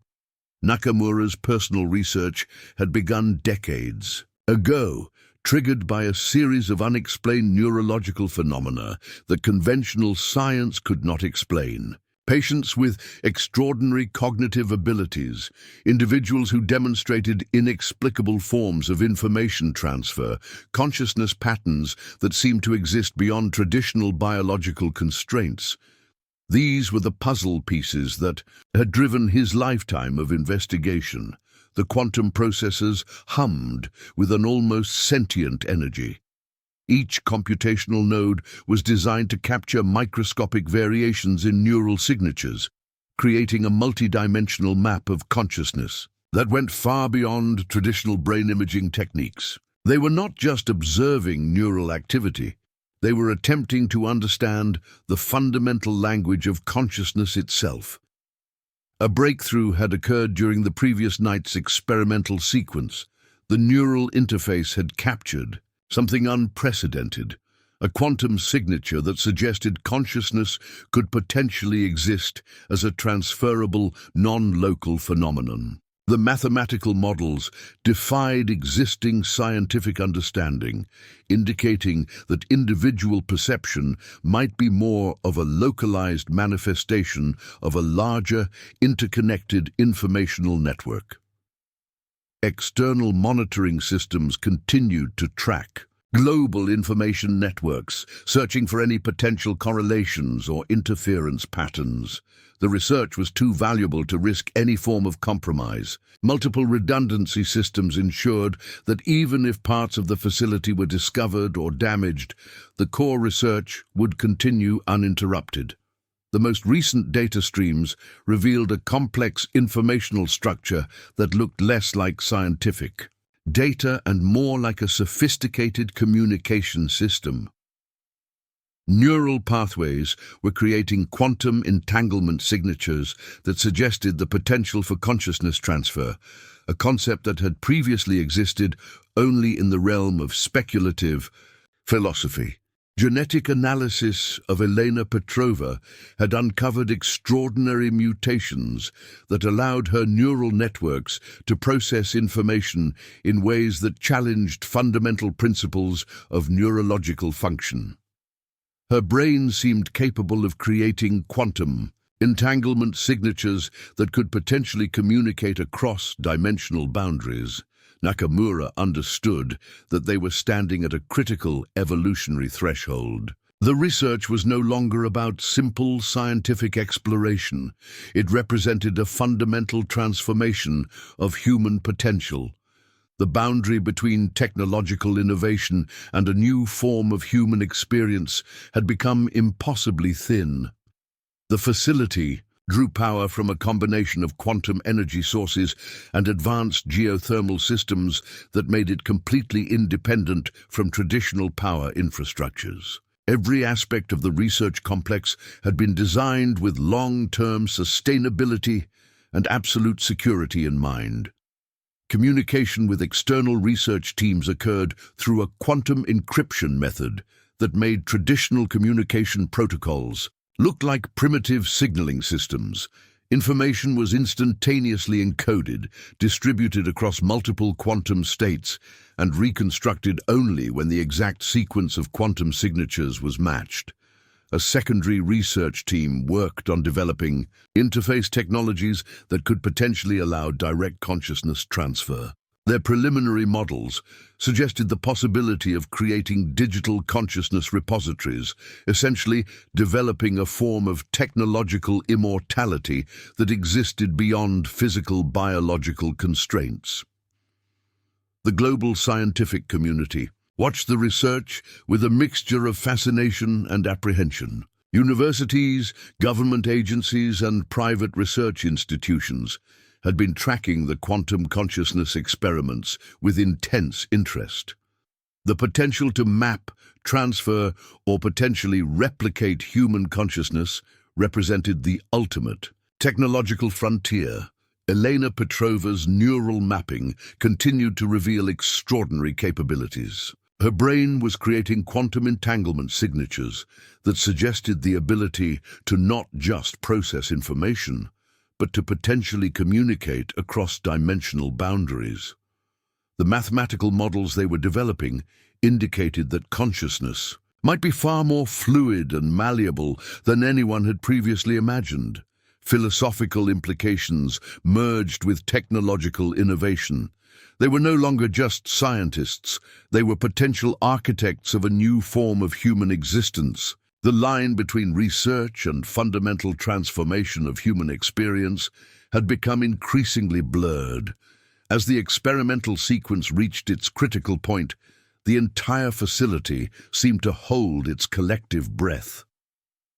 The quantum mapping systems were capturing something extraordinary, a glimpse into a form of existence that existed beyond traditional understanding, a potential key to unlocking the deepest mysteries of human consciousness. Nakamura knew that their work represented more than just a scientific endeavor. They were standing at the threshold of a fundamental transformation, a moment where the boundaries between technology, consciousness, and potential were dissolving into something entirely unprecedented. The neural interface continued to pulse, with increasing intensity. Something was emerging, a pattern of consciousness that suggested the possibility of a collective neural network that transcended individual human experience. The quantum processors captured each microscopic variation, each subtle shift in the informational landscape. Outside the facility, the city of Tokyo continued its relentless rhythm, completely unaware of the profound scientific exploration taking place within these carefully shielded walls. Humanity moved forward, one quantum moment at a time, approaching a transformation that would redefine the very nature of perception and existence. The underground research facility beneath the Greenland ice sheet represented the ultimate expression of human isolation and scientific ambition. Massive titanium-reinforced structures stretched deep beneath millennia-old glacial formations, creating a technological sanctuary that existed completely removed from the world above. Dr. Alexandra Volkov moved through the corridors with the precise movements of someone who had long since adapted to this subterranean environment. Quantum communication arrays lined the facility's central research hub, capturing microscopic variations in global information. Networks with unprecedented sensitivity. Each system was designed to detect the most subtle shifts in electromagnetic and quantum signatures, a monitoring network that went far beyond traditional surveillance technologies. The current research phase focused on the convergence of consciousness, transfer technologies, and quantum entanglement theories. Volkov's team had been tracking Elena Petrova's neural signatures across multiple global research facilities, creating a comprehensive map of her extraordinary cognitive capabilities. The data suggested something far more profound than a simple genetic anomaly. It pointed to a fundamental reimagining of human neural potential. Specialized containment chambers housed experimental quantum computational systems that blurred the line between biological and technological consciousness. Each chamber was a marvel of engineering, constructed from materials that could manipulate quantum states, create localized electromagnetic fields, and monitor neurological responses with microscopic precision. Global positioning systems and advanced quantum tracking networks had been following the intricate dance of research initiatives across multiple continents. The work conducted in the Atacama Desert, the neural interface laboratories in Tokyo, the ancient monastery research in the Carpathian Mountains. They were all converging towards a singular, unprecedented moment of scientific discovery. Volkov understood that their research was about more than scientific exploration. They were architects of a potential human transformation, standing at the threshold of understanding consciousness as a transferable, malleable construct. The philosophical and technological implications stretched far beyond traditional scientific boundaries. The facility's power systems drew energy from a combination of quantum energy sources and geothermal systems embedded deep within the glacial formations.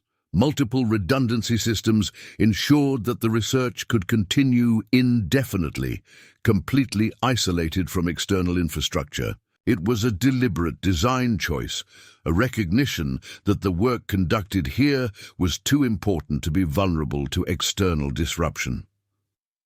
Communication with external research teams occurred through a quantum encryption method that transformed information into a complex, multidimensional signature.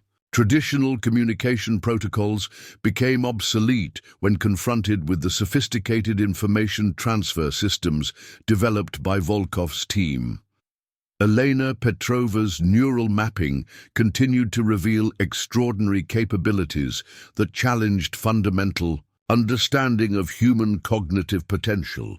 Her brain created quantum entanglement signatures that suggested the ability to process information across dimensional boundaries. Mathematical models indicated that consciousness might exist as a fluid, transferable phenomenon, rather than a fixed biological construct. A secondary research team worked on developing interface technologies that could potentially allow direct consciousness transfer. Their preliminary models suggested the possibility of creating digital consciousness repositories, a form of technological immortality that existed beyond physical biological constraints.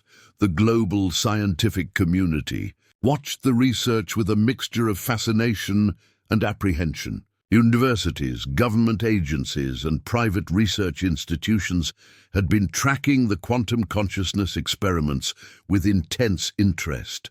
The potential to map, transfer, or potentially replicate human consciousness represented the ultimate technological frontier. Genetic analysis continued to uncover extraordinary mutations in Elena's neural network configuration. Her brain demonstrated the ability to create quantum entanglement signatures that defied conventional neurological understanding. Each scan revealed layers of complexity that suggested consciousness was far more fluid and interconnected than previously imagined. Philosophical implications merged seamlessly with technological innovation. The research team was no longer just exploring scientific possibilities, they were potential architects of a new form of human existence. The boundary between technological research and fundamental transformation of human experience had become increasingly blurred. Advanced holographic displays tracked multiple research initiatives simultaneously, creating a comprehensive visualization of the global quantum consciousness research network. Each display represented a complex web of information, revealing the intricate connections between seemingly disparate research facilities. The containment chambers pulsed with an almost organic energy. Quantum processors captured microscopic variations in neural signatures, creating multidimensional maps of consciousness that went far beyond traditional brain imaging techniques. They were not merely observing neural activity, they were attempting to understand the fundamental language of consciousness itself. Volkov's personal research had been driven by a lifetime of investigating extraordinary cognitive phenomena. Patients with inexplicable neurological capabilities, individuals who demonstrated impossible forms of information transfer, consciousness patterns that existed beyond traditional biological constraints. These were the puzzle pieces that had guided her scientific journey. External monitoring systems continued to track global information networks with unprecedented sensitivity. Multiple redundancy systems ensured that the core research would continue uninterrupted, protected from potential external interference or compromise. The most recent data streams revealed a complex informational structure that looked less like scientific data and more like a sophisticated communication system. Neural pathways were creating quantum entanglement signatures that suggested the potential for consciousness transfer, a concept that had previously existed only in the realm of speculative philosophy. As the experimental sequence reached its critical point, the entire facility seemed to hold its collective breath. The quantum mapping systems were capturing something extraordinary. A glimpse into a form of existence that existed beyond traditional understanding, a potential key to unlocking the deepest mysteries of human consciousness.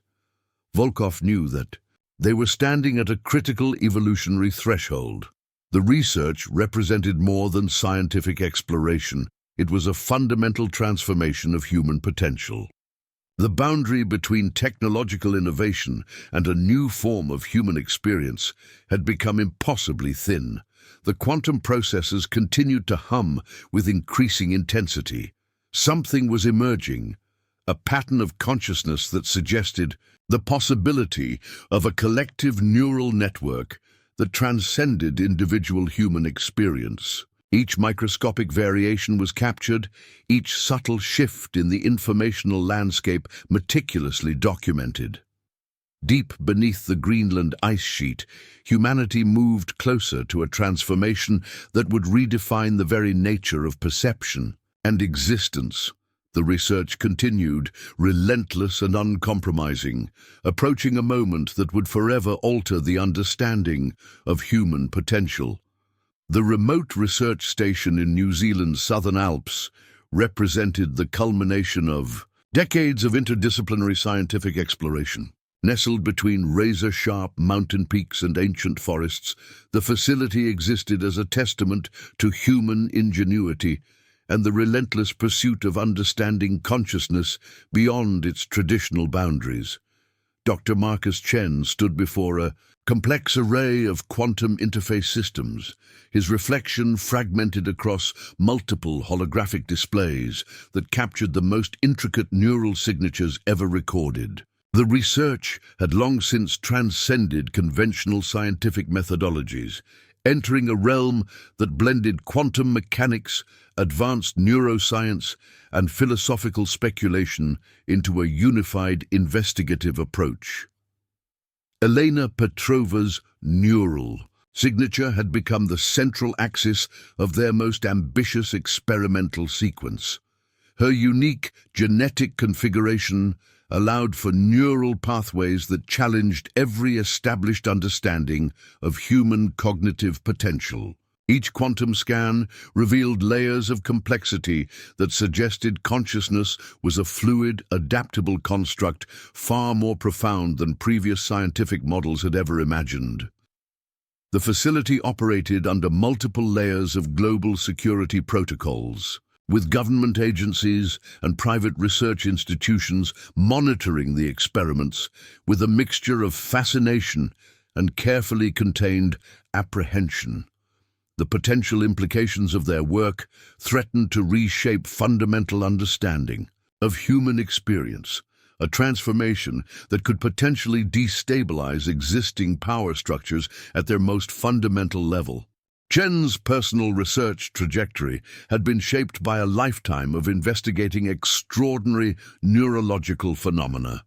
Patients with inexplicable cognitive capabilities, individuals who demonstrated impossible forms of information transfer, consciousness patterns that existed beyond traditional biological constraints. These were the foundational puzzle pieces that had driven his scientific exploration. Quantum processors hummed with an almost sentient energy, each computational node designed to capture microscopic variations in neural signatures. They were creating a multidimensional map of consciousness that went far beyond traditional brain imaging techniques. The goal was no longer simple observation. They were attempting to understand the fundamental language of conscious experience. Breakthrough had occurred during the previous experimental sequence that sent shockwaves through the global research community. The neural interface had captured a quantum signature that suggested consciousness could potentially exist as a transferable, non-local phenomenon.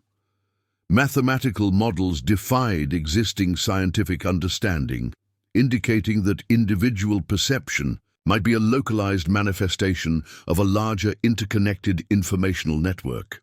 The facility's power systems drew from a combination of quantum energy sources and advanced geothermal technologies, ensuring complete independence from external infrastructure. Multiple redundancy systems guaranteed that the research could continue uninterrupted, protected from potential external interference or compromise.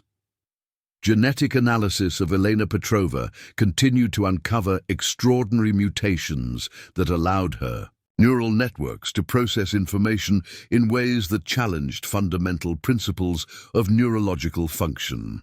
Her brain seemed capable of creating quantum entanglement signatures that could potentially communicate across dimensional boundaries, a capability that represented the cutting edge of human cognitive potential. Communication with external research. Teams occurred through a quantum encryption method that transformed information into a complex, multidimensional signature. Traditional communication protocols became obsolete when confronted with the sophisticated information transfer systems developed by Chen's team. A secondary research group worked on developing interface technologies that could potentially allow direct consciousness transfer.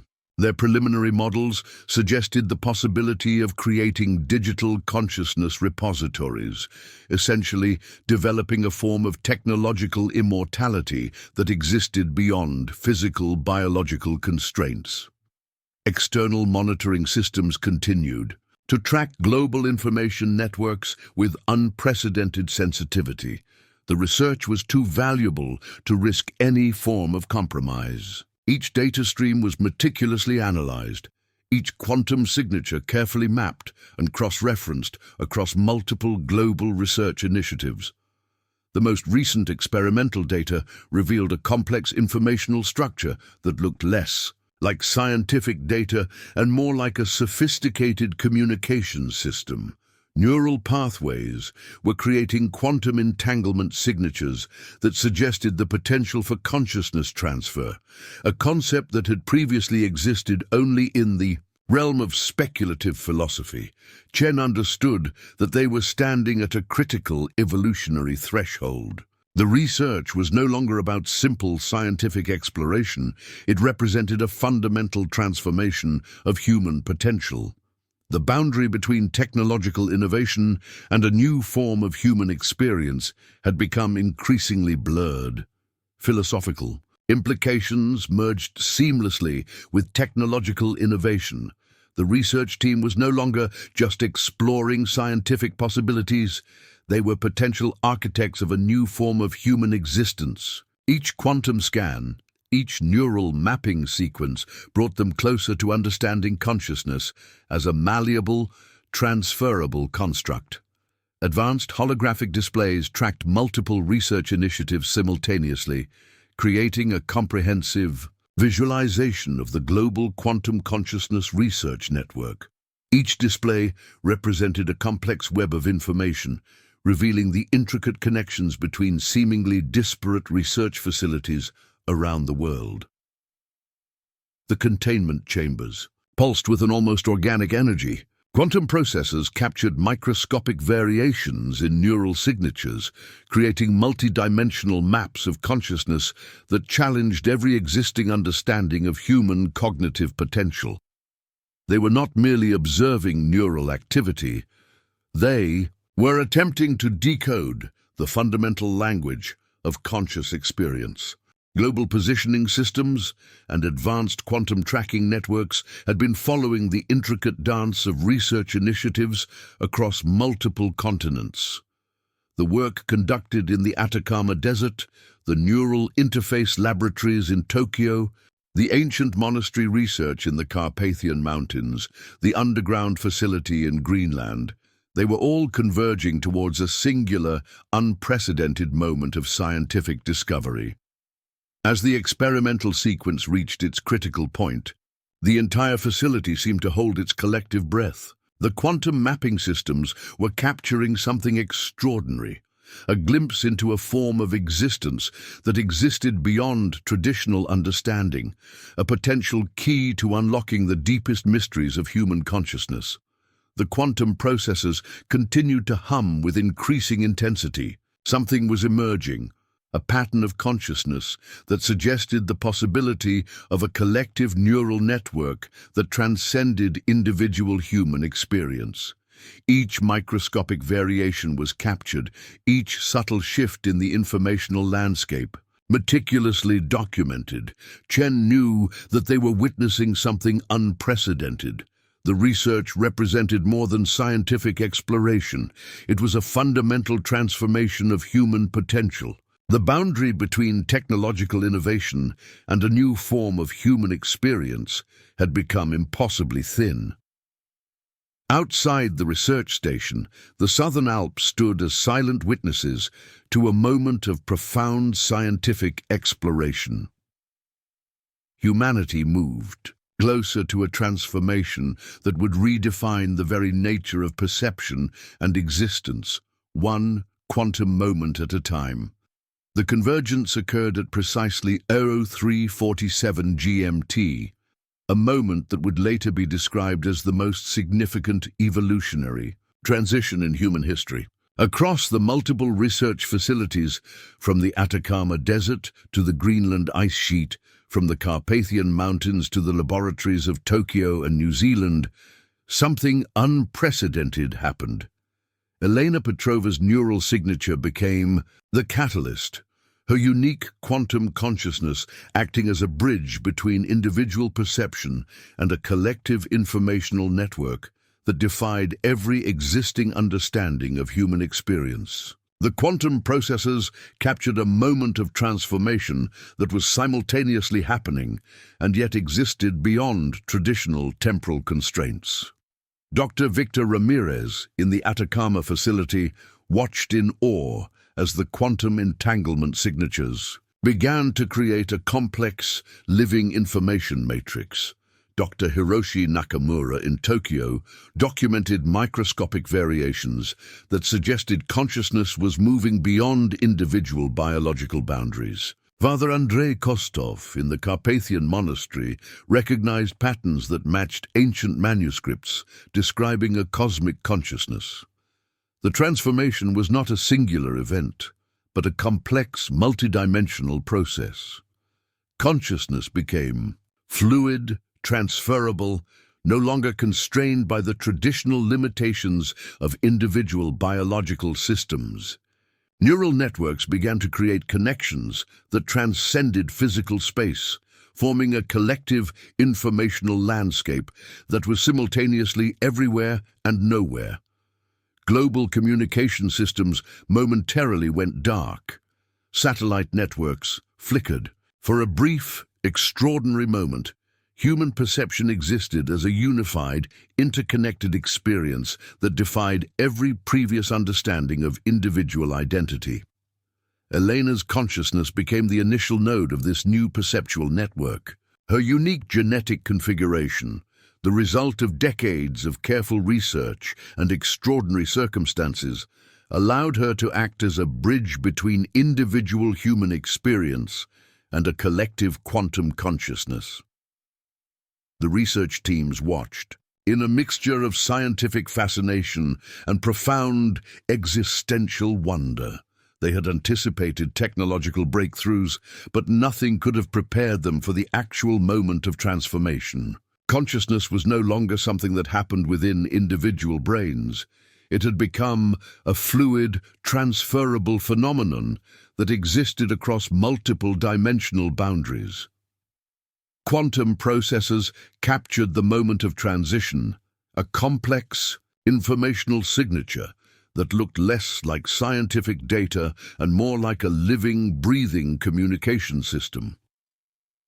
Neural pathways created entanglement signatures that suggested consciousness could exist independently of biological constraints. For those experiencing the transformation, time became a malleable construct. Memories, experiences, perceptions merged and separated in complex, beautiful patterns. Individual identity dissolved into a collective understanding that was simultaneously personal and universal. Dr. Alexandra Volkov, in the Greenland facility, noted in her final log entry, "We are witnessing the next stage of human evolution. Consciousness is no longer a product of individual biological systems, but a networked, fluid experience that transcends our previous understanding." The ancient manuscripts in the Carpathian monastery seemed to vibrate with a newfound energy. Father Andrei Kostov realized that the Guardians had been preparing for this moment for generations, a transformation that had been anticipated in philosophical and mystical texts for centuries. As quickly as it began, the initial convergence stabilized. The global research network that had been tracking the experiment began to piece together the extraordinary implications. Consciousness could now be understood as a transferable, collective phenomenon, a fundamental reimagining of human potential. Elena Petrova, the catalyst of this extraordinary transition, existed simultaneously as an individual and as a collective informational node. Her consciousness had become the bridge between traditional human experience and this new, fluid form of perception. The world would never be the same. Scientific understanding, philosophical frameworks, individual human experience, all would need to be fundamentally reimagined in light of this extraordinary transformation. In the weeks and months that followed, humanity began to adapt to this new understanding of consciousness. Research facilities around the world continued to explore the implications of the quantum consciousness convergence. Individual human experience became something more complex, more interconnected than anyone had previously imagined. Dr. Marcus Chen, reflecting on the moment of transformation, wrote in his final research journal, "We did not just discover a new scientific principle.